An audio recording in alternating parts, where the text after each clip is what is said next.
For more than 50 years, humanity hasn't returned to the moon, but with SpaceX's assistance, this is about to change.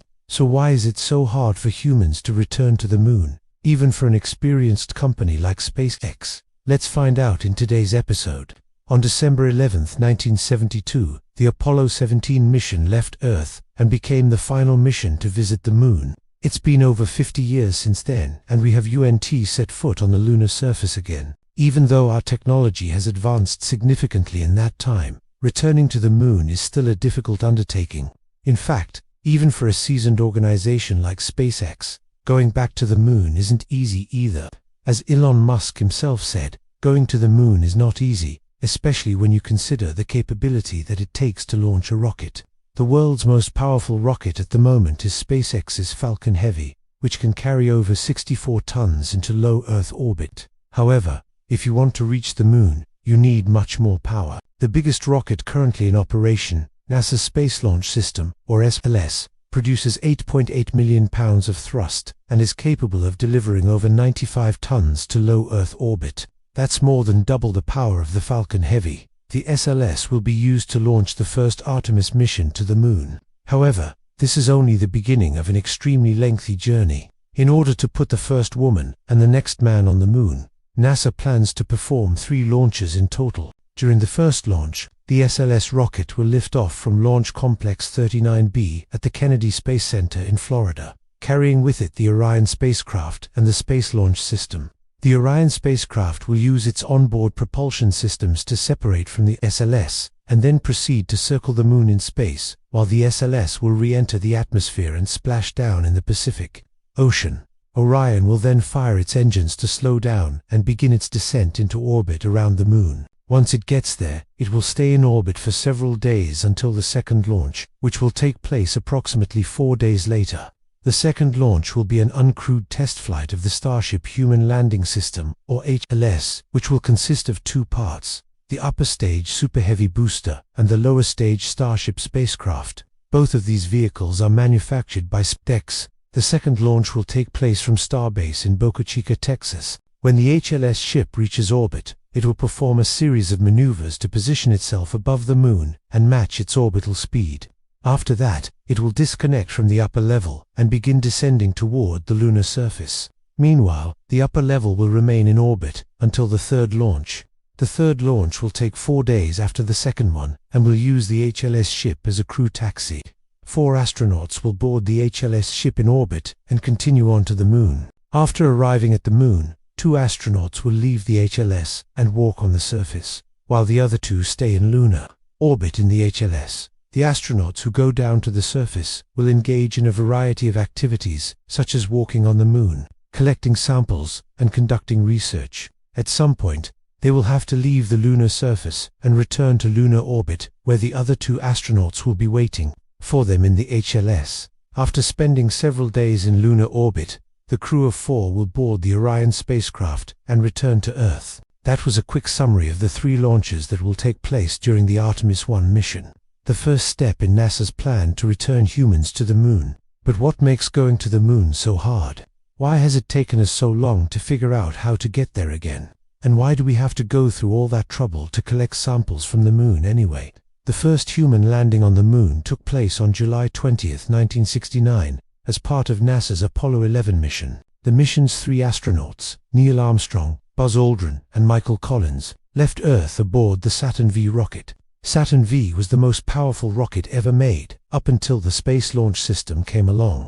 It stood 110 feet tall and was composed of 3 stages.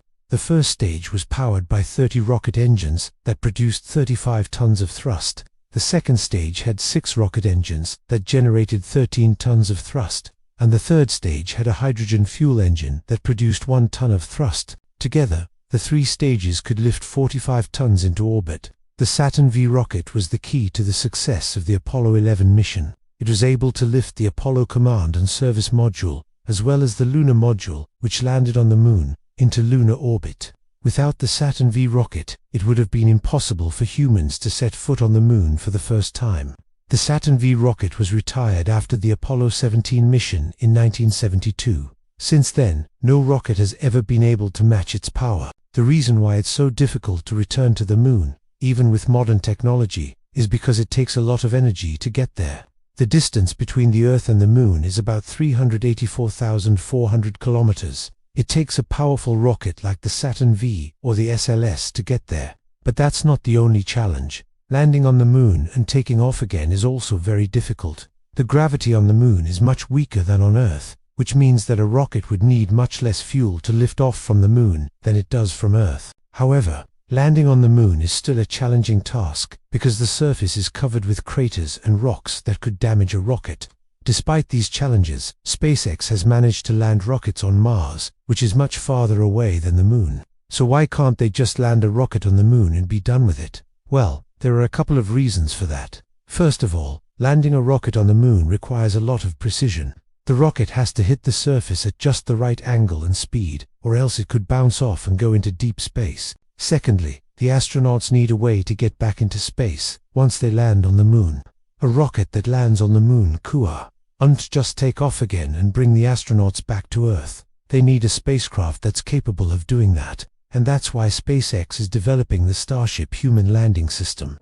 The Starship Human Landing System is a giant spaceship that will be capable of landing astronauts on the moon and taking off again. It will also be able to carry cargo to and from the moon. The Starship HLS is being developed by SpaceX as a part of NASA's Commercial Lunar Payload Services program.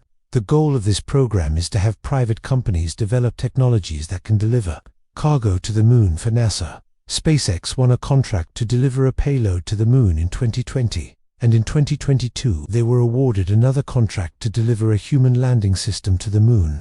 The Starship HLS is still in development, but it's expected to be ready to fly in 2024. The Starship HLS will consist of two stages, the upper stage Super Heavy booster and the lower stage Starship spacecraft. The Super Heavy booster will be responsible for getting the Starship HLS into space.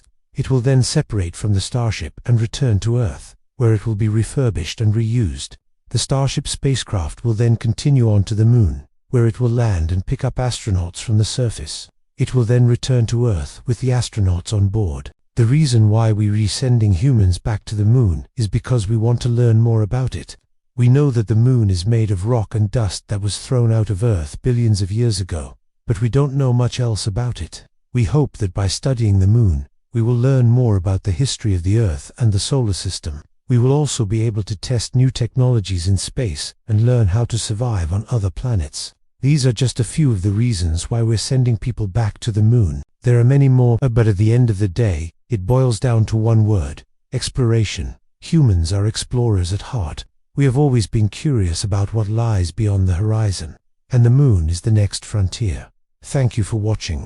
We hope you enjoyed today's episode. If you want to see more episodes like this, please subscribe. We'll see you next time.